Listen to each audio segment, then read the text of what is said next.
Fala pessoal, aqui é o Eric e hoje estamos aqui para analisar um deck que eu comprei na Shopee. Esse é o primeiro vídeo do canal e nele nós vamos analisar um deck de menos de R$ 30 que eu comprei na Shopee. Esse deck aqui ele veio com 60 cartas, sendo 45 das cores que eu escolhi e outras 15 com cores aleatórias, com outras cores, né? Para compor outros decks. Essa é uma opção que eu escolhi, também tinha a opção de vir 15 terrenos, só que eu acabei preferindo pegar a opção de vir cartas de outras cores, só para a gente ter mais cartas para analisar, né, e também para talvez colocar em outros decks. Aqui então o deck principal vem com 45 cartas, e aí você pode completar ele com os terrenos ou até com outras criaturas. Né? No caso aqui, o objetivo vai ser verificar se vale a pena pagar R$ 28 nessas 60 cartas, ou se valeria mais a pena comprar cartas avulsas, né? É claro que comprando avulso, com certeza você conseguiria montar um deck com cartas muito melhores do que com essas daqui com o mesmo valor, porque aqui tem toda a questão de lucro, logística, enfim, né? Mas a questão é ver aqui se esse deck aqui vale a pena para quem está iniciando ou para quem quer jogar com os amigos, às vezes, né? Que não quer algo muito competitivo, mas sim algo para começar mesmo, né? Porque eu acredito aqui que as cartas que vieram aqui não vão ser nada muito absurdas ou muito complexas de se utilizar, né? Mas eu espero pelo menos um mínimo de sinergia ali entre elas para ser pelo menos jogável, né? Pelo menos ser divertido de jogar com os amigos ali, né? Não ser algo que brique a mão toda hora ou então que venham criaturas com custo de mana muito elevado e você não consiga jogar, ou só criaturas fracas também, né? Que aí não espero nenhuma bomba muito forte, né? Mas pelo menos alguma criatura um pouquinho mais forte que pode às vezes mudar o jogo ali na hora, né? Bom, chega de enrolação, vamos para a análise das cartas. Estamos aqui com as cartas, então. Eu confesso para vocês que quando eu comprei, eu não esperava gravar esse vídeo, não tinha tido essa ideia ainda, né? Então eu acabei abrindo o pacotinho. Porém, só para mostrar aqui para vocês, né? Ele veio bem embalado aqui, veio dentro desse saco de bolha, né? E também veio dentro de um plastiquinho as cartas, né? Para proteger bem elas. Então elas vieram bem protegidinhas, sem sem dano nenhum nelas. E elas também estão em ótimo estado de conservação, tá? Eu acho que não vi nenhum dano em nenhuma delas. Vamos lá para o vídeo, então. Aqui a gente começa com uma carta Grifo, Olhar de Aço, né? Tem uma criatura com voar. Aqui, majoritariamente falando, as criaturas daqui têm essa habilidade de voar, o que é bem interessante. Porém, vamos ver se tem algum objetivo, né? Algum porquê eles têm essa sinergia, se tem alguma carta que faz alguma coisa, as criaturas que voam, ou o que mais, né? Bom, a habilidade dela até que é interessante. Toda vez que você compra seu segundo card a cada turno, Grifo, Olhar de Aço, recebe mais 2/0 até o final do turno. Ele custa aqui 5 de mana, né? Eu pedi, inclusive, só comentando, aproveitando agora, um deck Azorius, né? Azul e branco. E eles mandaram aqui perfeitinho, né? Bom, uma carta que pode vir a ser interessante, só que também não é nada demais, né? Vou passar para a próxima aqui. Towergeist. Outra coisa, como vocês puderam ver, né, veio uma carta em português, outra em inglês. Então as cartas vieram bem divididas assim, entre português e inglês. Não vieram outras línguas, como é de se esperar, né? Então tá aqui sem problema nenhum, né? Bom, quando ele entra no campo de batalha, você olha as duas cartas do seu Grimório, né? Coloca uma na mão e outra no cemitério. É interessante também. É bom para comprar carta. Bom, mas também nada absurdo. Mensageiro do Senado. Bom, voar e vigilância não compensa muito, né? Um só de poder, né? 4 de resistência, uma carta bem mais ou menos, né? Tecedora de névoa ígnea. Voar também, como vocês puderam ver, todos agora tiveram voar. Metamorfose. É interessante, metamorfose, e quando ela é voltada para cima, a criatura alvo é resistente à magia até o final do turno. Ela pode ser interessante para proteger alguma criatura ali em algum momento. Mas também. Bom, essa daqui eu gostei, é interessante. Agora uma carta de aventura. Vi até duas criaturas alvo. Também pode ser interessante, não tem um custo elevado. Eu, particularmente, gostei dessa carta aqui. Como eu falei, não tem nada muito. Dito eu que não vai ter nada aqui muito absurdo, mas são cartas interessantes. Até agora dá pra jogar com esse deck. Agora estamos aqui com um grifo, né? Voar também. E ele tem evidência 1 quando ele entra, é interessante também. Você coloca a carta ou no topo ou no fundo do seu grimório. Próxima carta. Outra carta de aventura. A criatura alva recebe +2/+1 e ganha voar até o final do turno. E ela vai pro exílio, né? E ela pode ser conjurada depois do exílio, né? A criatura 1/1 também a criatura em si nada demais, mas em algum momento essa habilidade aqui pode vir a calhar. Porém também não é muito quebrada. Jubilante Skybonder é uma criatura humano-mago. Bom, também tem voar, e as criaturas que você controla têm a habilidade, né? Feitiços que seu oponente casta com um alvo, que quer dizer que tem um alvo nessa criatura, custam 2 a mais para serem invocados, né, serem jogados. Essa daqui eu já achei bem interessante, ela tem um custo de mana até baixo, 3, né? E ela pode ser branca ou azul, 2 branco ou azul e uma de qualquer cor. E ela sobe o custo de mana do oponente. Isso aqui é bem interessante para o sistema de campo. Essa daqui talvez seja uma das melhores cartas ali que eles enviaram, né? Encalhar. Coloca o artefato da criatura alvo no topo do grimório do seu dono. Muito interessante também. Então, o custo ataque é elevado, mas é uma mágica instantânea e pode te salvar em algum momento ou até mesmo virar o jogo, né? Dependendo do que estiver acontecendo na mesa. Vamos lá. Flecha Divina. Outra mágica instantânea. Flecha Divina causa 4 pontos de dano à criatura alvo, atacante ou bloqueadora. Também mesmo esquema ali, né? Pode te salvar ou destruir uma criatura mais forte, né, que vai atacar, o oponente achou que não ia morrer, a resistência é maior que o ataque da sua criatura, que você pode defender, e você vai lá, defende, mas também joga essa carta, ou só joga essa carta, e destrói a criatura do oponente. Essa daqui também, Spirewinder, voar e acende, ou seja, se você controlar 10 ou mais permanentes, você ganha a bênção da cidade, e quando você está com a bênção da cidade, essa carta ganha +1/+1. Eu ficaria 3/4. Bom, essa daqui seria. Bom, não sei se a gente conseguiria colocar tanta criatura, né, tanta permanente assim, tanto nesse deck. Mas também uma carta meio assim, trocável, né? Agora, Alabaster Kirin. Também é uma criatura com voar e vigilância. Basicamente isso, 4 de custo. Não é horrível, mas também não é lá essas coisas.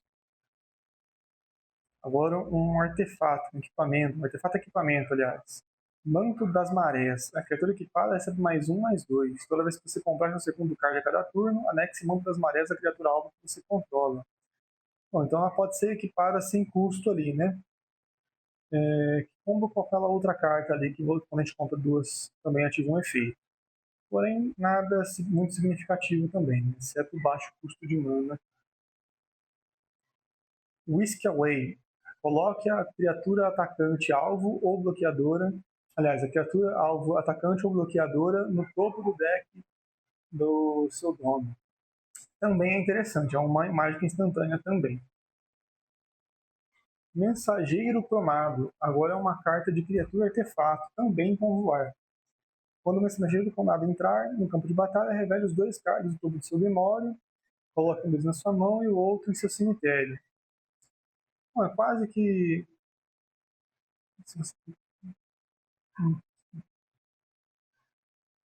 Se você colocar um card de artefato em sua mão dessa forma, você ganha 3 pontos de vida. Tem um custo de 3 de mana. Até agora todas as cartas, né, estão sendo condizentes com as olhos, né? Não acho que eles vão errar nisso. Mas, bom, como não sei se tem muitos artefatos aqui nesse deck, eu não sei quão útil esse card vai ser, né? E também são só 3 pontos de vida. Não vi nenhuma carta até agora que se beneficia do ganho de vida, né? Mas também a maioria das cartas que a gente viu foram azuis, né? Momentário Blink. Mágica instantânea também. Exila uma criatura que eu controlo e retorna ela pro campo de batalha no campo do dono. E tem flashback. Você pode castar isso do cemitério pelo custo de flashback e depois exilar essa carta. Dependendo do contexto, é interessante, né? Porque o oponente pode dar alvo na sua criatura ali e você usa essa carta. Aí ela não seria mais destruída ou banida, né? Porque ela vai sair e depois voltar. E aí nisso a pilha ele já passou e o efeito não atinge mais a sua criatura. Eu achei interessante isso daqui, tá? Strix do Palco Celeste, uma criatura alvo com voar também. Até agora acho que todas que têm voar, né? Toda vez que você conjura uma mágica que não seja de criatura, Strix do Palco Celeste recebe +1/+0 até o final do turno. Essa daqui já fica mais fácil de deixar ela mais parruda, né, durante um turno, pelo menos, né, até o final. Porque tendo uma base de mana legal, a gente consegue invocar várias mágicas ali que não são criaturas, né?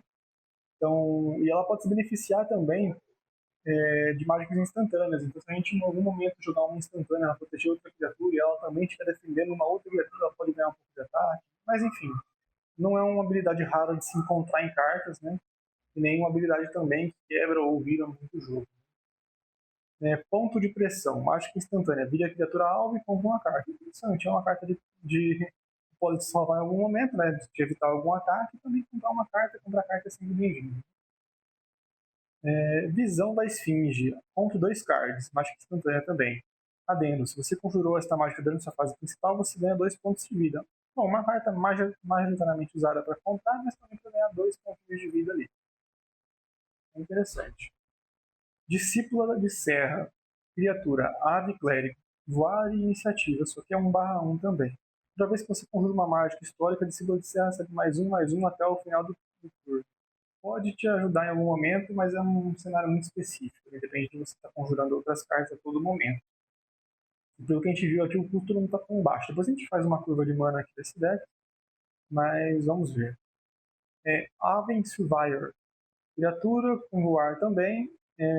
Quando ela entra no campo de batalha, você escolhe um dos efeitos. Põe um contador de +1/+1 nessa carta, ou retorna uma criatura alvo para a mão do dono. Também pode ser interessante, pode você voltar uma criatura que custou bastante para o adversário colocar lá, e às vezes era a única criatura que ele poderia usar para defender, e aí ele não consegue mais, aí você pode finalizar ele dependendo do contexto, mas também é situacional, né? Heinz Fischer, uma criatura com voar. Quando qualquer outra criatura que não seja um token, qualquer criatura voadora que não seja um token que você controla entra, você cria um token de peixe, de criatura peixe azul, 1/1. Interessante. Tem bastante cartas com voar, bastante pássaros ali.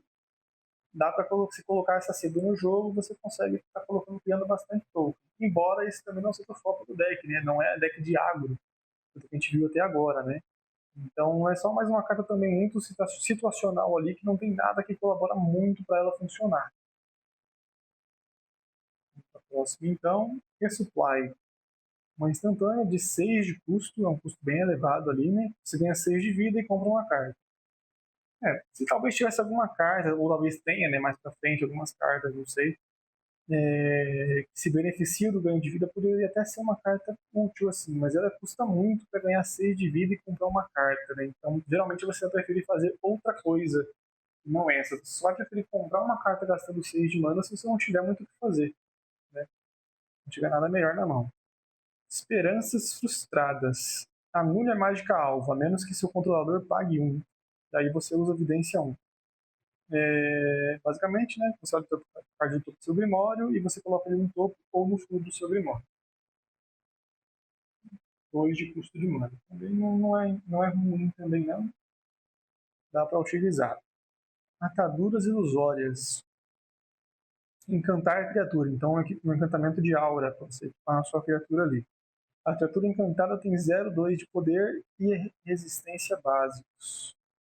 Bom, não é ruim também, mas só aumenta a resistência, né? Mas não aumenta, né? Coloca 0,2 de poder e resistência básicos. Então não sei se ela serve para alguma coisa nesse deck aqui. Talvez algum outro possa vir a servir, mas nesse daqui parece ser uma carta mais inútil. Guinchador de Guerra, outra ave com voar. E se você pagar 5 de custo de mana, né, 6 aliás, né, 5 de qualquer cor e uma branca, e virar essa carta, as outras criaturas que você controla recebem +1/+1 até o final do turno.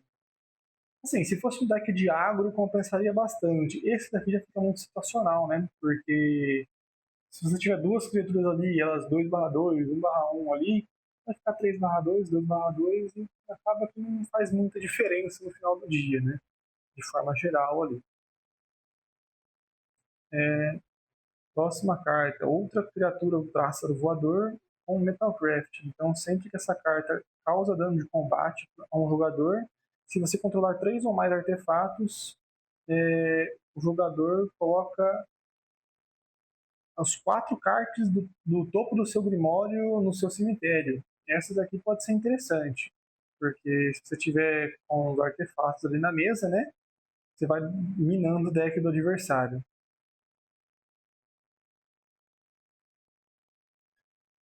Julgamento da Legião é um feitiço, destrói a criatura alvo com poder igual ou superior a 4. Interessante também, dá para destruir alguma bomba sem resistência mágica, né, do adversário.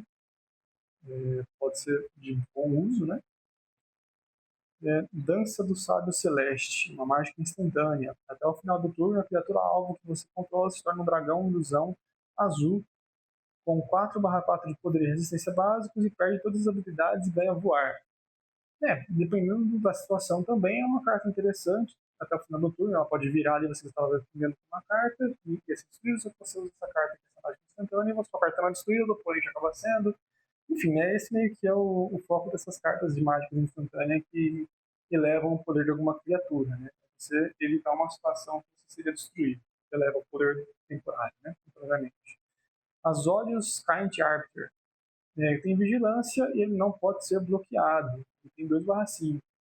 Então, é interessante, né? Ele vai minando ali um pouco o oponente, tem uma resistência alta, ele pode defender alguns ataques, evitar você de tomar dano.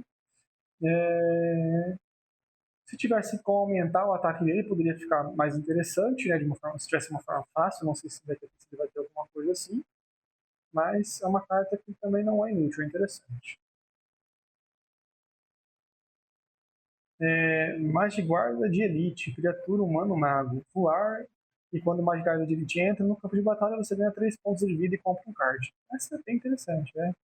Como eu falei, né? Ganhar vida e comprar carta nunca é demais. Negar. Anule a mágica alvo que não seja de criatura. Bem interessante também. Você evita situações que ali você poderia às vezes até perder, né? Ou você pode travar o jogo do oponente, né? Evitar uma situação com uma criatura sua ser destruída. Enfim, né? Tem N situações ali que dá para utilizar aquela carta. Impeccable Time. Uma instantânea causa 3 de dano a criatura alvo atacante ou bloqueadora. Bem interessante. Tem bastante instantânea nesse sentido, né? Causar dano ou de aumentar o ataque ou resistência, né, das suas criaturas. Não é o poder, né, é a resistência, enfim. Escrever resistência, feitiço. 3 de mana. Olhe os 2 cards do topo do seu grimório. Manifeste um desses cards. Depois coloque o outro no topo ou no fundo do seu grimório. Para manifestar no card, coloque no fundo de batalha com a face voltada para baixo como uma criatura 2/2. Volta sua face para cima a qualquer momento, pagando seu custo de mana se for um card de criatura. Então, bom, os 2 cards do topo do seu grimório, bom. E não tem como ter certeza do que vai ter lá, né? Mas ainda assim é interessante que você pode manifestar um card de qualquer forma, né?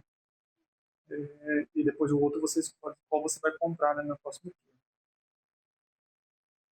Gold Forger Sentinel. Então, uma criatura artefato, que já entra com as outras cartas. Tem voar 4/4, custa 6 de mana. É interessante, mas não chega a ser uma bomba, né? Tem um custo elevado ali para pouco, relativamente pouca coisa, né? Embora ela voe, seja um 4/4. Né? Se o oponente não tiver uma carta com alcance ou voar, o oponente vai estar em sérios apuros contra esse deck aqui, porque ele não vai conseguir se defender, acho que de nenhuma criatura até agora a gente viu sem voar.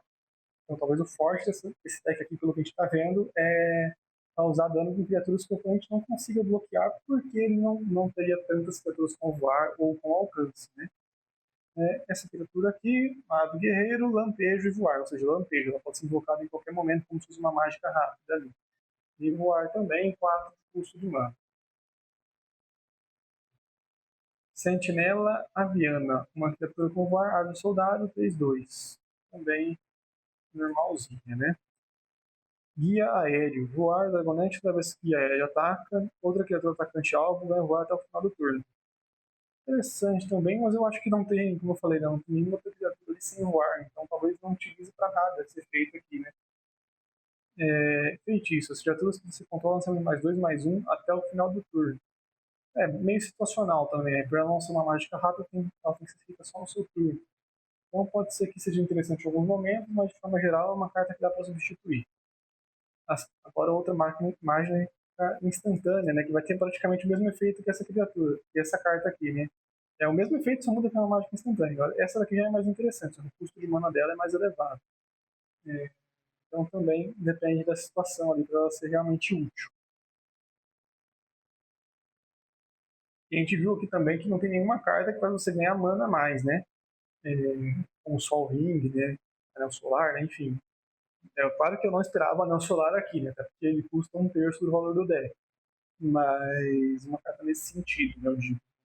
Uma aqui até agora. Bom, um Pegasus de Concórdia, uma criatura Pegasus com voar 1/3. Também meio fraquinho, né? Uma ave com voar 2/2. Também, novamente, bem normal fraquinho. E Pavão de Ducara, uma criatura artefato ave. E ele. Ah, tá. Essa daqui é uma que seria, seria beneficiada pelo efeito daquela outra carta. Quando ela está atacando, ela pode selecionar outra para também ganhar voar até o final do turno. Outra que está atacando. Porém, não compensa utilizar para só essa carta aqui, que ainda é uma 2/4. E ela pode ganhar voar se você pagar um de mana azul. E só até o final do turno também. Não é muito interessante, né? Autômato de Este, uma outra carta artefato, 0/3 e destrua outra criatura alvo que você controla. Aliás, devolva outra criatura alvo que você controla para a mão do seu dono. Vai voltar uma carta para sua mão, né? Não sei também a utilidade que isso aqui teria nesse deck. Não seria de utilidade nenhuma nesse aqui. Criatura. Grifo Impostor. Criatura Grifo. Com voar 3/4. Também nada demais ali. Muito bom. De forma geral é isso. Obviamente também as cartas extras que vieram de outras cores. Eu paguei R$4 a mais para ver essas cartas aqui. Vieram mais 15 cartas, né? As cores vermelha, verde e preto. Do monocor dessas cartas aqui, né? Eu comprei no lugar dos terrenos porque os terrenos eu já tinha comprado de outra forma, né? Então aqui, ó, eu não vou ler carta a carta aqui nesse cara, mas é um anão, que tem um efeitinho que traz um ponto de vida a cada oponente, quando você rola mais dados, então depende de algumas situações. Invocador de guerra caudiano, também tem outro efeito aqui que envolve saga, você utilizar alguma saga, um Minotauro Guerreiro, nada demais também, custa 4 de mana, tem um poder de ataque interessante. Errante Ogro, toda vez que ele ataca, ele ganha ameaça até o final do turno. Também interessante, mas enfim, é aquilo, né? São cartas avulsas, que não são parte de um deck especificamente. Então, essas cartas aqui realmente elas não têm que ter sinergia nenhuma, porque eu pedi as cartas lá na descrição constavam que eram cartas de outras cores para você poder vir a colocar em outros decks de outras cores, caso você queira, né? Então são só para você ver cartas diferentes aí. Como eu estou começando agora, né, eu optei por escolher essa opção até para conhecer cartas novas, né? E também tem mais variedade para montar outros decks. Destrua a floresta de encantamento alvo verde ou Planeswalker para o verde alvo se aquela permanente era uma Planeswalker Nissa com Kincard. Então é realmente uma carta que odeia a Nissa, hein? Vamos para a próxima. Se você controlar um deserto ou um deserto do cemitério, ele ganha mais 1/0, ele ganha atropelar, interessantezinho. Basicamente uma carta meio bomba, né? A verde tem muito disso, né? De carta com bastante poder e resistência, né? Um custo relativamente baixo, se a gente comparar com aquela outra que é 4/4 com voar, aquela criatura artefato, né? Que ela custa 6 de mana de qualquer cor. Ela é mais fraca que essa, mas ela tem voar, né? Então tudo depende ali da situação. Reunir, basicamente, com uma simulação também, com 6 de mana, um artefato. Bom, é isso. Só mostrando aqui agora uma criatura bela de briga, com ameaçar, 3/2, uma criatura com 5 de mana, vou card de cavaleiro alvo do seu cemitério para sua mão. Também situacional ali, né? Tem que ser um deck de cavaleiro ou com bastante cavaleiro. Improvisar pode utilizar cartas de artefato para conjurar essa mágica. Ele não pode ser bloqueado por criatura artefato, nenhum situacional também, não compensa muito. Só se você souber que está jogando contra um deck de artefatos, né? Agora, Naga desidratada também, perde 2 pontos de vida, ganha 2 pontos de vida. E aí, você só pode ativar se você controlar uma Planeswalker Liliana. Então, só funciona com um deck de Planeswalker Liliana. E um Conquistador de Vraska, que é um vampiro soldado. Ele ataca com bloqueio. Se você controlar um Planeswalker Vraska, o oponente alvo perde 2 pontos de vida e você ganha 2. Então, também é situacional. São cartas interessantes, bom para conhecer ali e tal, mas também nada demais. Bom, então, para concluir, né, a gente pode constatar que as cartas aqui são cartas com custo de mana bem baixo, né, em sua maioria. Mas também tem bastante cartas com custo de mana 4, por exemplo. Algumas, 4, aliás, 5 cartas com custo de mana 5 e 2 com custo de mana 6. Porém, essas de custo 5 e 6 acabam não sendo cartas lá muito fortes, que compensem muito o seu gasto, né? Em algumas situações vão ser úteis, mas aí quase qualquer carta em algum momento vai ser útil, né? Desde que ela tenha algum efeito ou um ataque mais alto ali. Então, de forma geral, dá para concluir que esse deck, assim, pelo valor, ele vale a pena para jogar. Se você não quiser quebrar a cabeça montando um deck, ele vale a pena. Mas se você tiver tempo e disponibilidade, né, e disposição para você mesmo montar um deck, você consegue montar algo que seja mais útil, talvez até mesmo pelo mesmo valor. Eu vou somar aqui e colocar aí no vídeo qual que é o valor atual dessas cartas pela Liga Magic, e aí e colocar o valor que eu paguei no deck também, aí vocês tiram a conclusão se vale a pena o valor pago a mais pelas cartas, pela montagem do deck do que pelo valor das cartas, né? Porque, querendo ou não, é um trabalho você estudar as cartas que você tem disponível, e montar um deck nesse orçamento tão baixo assim. Você tem que ter certo conhecimento ali, né? De Magic, ou pelo menos ter muita carta à disposição para você ir olhando e gastando tempo ali e montando. Então, meu veredito é que vale a pena pagar se você quer pegar um deck desse para jogar com um amigo. Aí o seu amigo também compra um deck desses ali online, né? Agora, se você for jogar num campeonatinho ou numa loja mesmo que o pessoal joga com decks um pouco mais competitivos, você vai ter bastante dificuldade ali e não vai conseguir fazer muita coisa. Eu recomendo para quem está começando e quer montar um deck mais de brincadeira ali, só para você conhecer mais algumas cartas, alguns efeitos diferentes até, né? Conhecer, às vezes, uma cor. Eu mesmo, antes de comprar, eu não tinha comprado nenhum deck de cor azul. Foi interessante ver essas cartas aqui, né? Essas cartas que focam mais no controle do jogo, né? Então acho que vale a pena para quem está começando a estar nessa situação aí. Vou deixar o link nos comentários, se você tiver interesse, pode estar. Se você curtiu, peço que você se inscreva, curta o vídeo, né? Se inscreva no canal. Nesse canal aqui eu pretendo trazer análises inicialmente aqui do que vale a pena no Magic. Eu comprei um lote de 100 cartas também, que eu vou analisar provavelmente no próximo vídeo. E eu vou estar trazendo aqui também essa análise. Mas o foco do canal inicialmente vai ser esse, mostrar o que vale a pena ou não para quem está começando no Magic e não quer gastar muito, não quer comprar aqueles decks prontos ou até mesmo montar um deck mais competitivo logo de cara, porque você, querendo ou não, gastaria mais ali fazendo isso. Então eu estarei aqui analisando esses decks prontos, lotes de carta, até mesmo o deck inicial do Homem-Aranha, que eu comecei por meio dele. E também, eventualmente, trarei sim decks e cartas mais caras, mas de começo o objetivo vai ser a análise de decks mais baratos, mais em conta ali, para quem está começando agora.